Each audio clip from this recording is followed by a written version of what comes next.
Number 14, which of the following is the graph for the function? And we have y equals negative 1 over 4 times the quantity x plus 4 to the fourth minus 3. And it's important to recognize that this graph comes from the parent graph y equals x to the fourth. And so to go from this graph to this graph, we've got some horizontal translation, we have some vertical translation, we have either a vertical stretching or shrinking, which we'll talk about in a second, and we also have a reflection over the x-axis rather. So let's take a look and see what's going on here. First and foremost, because we have a multiple choice here, what we can do is easily eliminate two of the four graphs that we know definitely can't be a plausible solution here. Because of this negative out front, we know that instead of opening up, this graph is going to open down. And based on that, we can eliminate graph A and graph D right away. All right, so that helps to eliminate some of the possible solutions here. That leaves graph B and graph C. So let's see.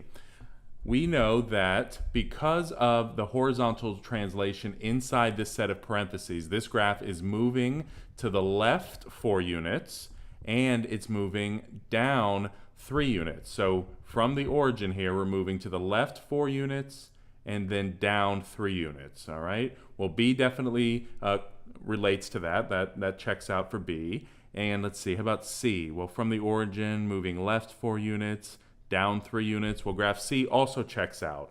All right, so we're maybe no really farther along than we were before, because both B and C have a horizontal translation and vertical translation that corresponds to what we see here. So now we've got to take a look at this coefficient right here, 1 over 4, to help us narrow it down between B and C.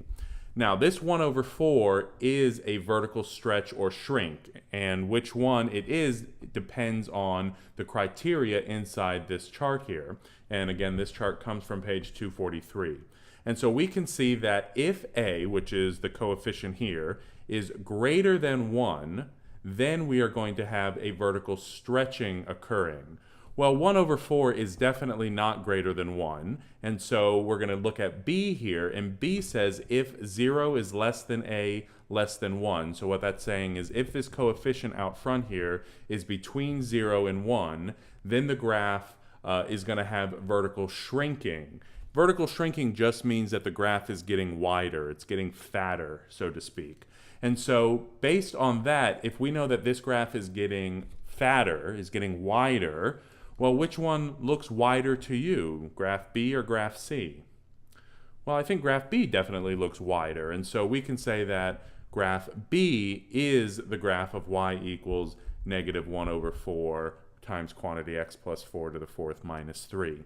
In order for us to have graph C, and again, I don't know exactly what the coefficient would have to be, but based on the chart here, we know that this coefficient would have to be greater than 1. So maybe this is the graph of y equals negative 2x plus 4 to the fourth minus 3. All right, so again, I don't know exactly what this graph is, but in order for us to have that vertical shrinking, which means the graph is getting thinner, getting taller, this coefficient, this A, has to be greater than 1.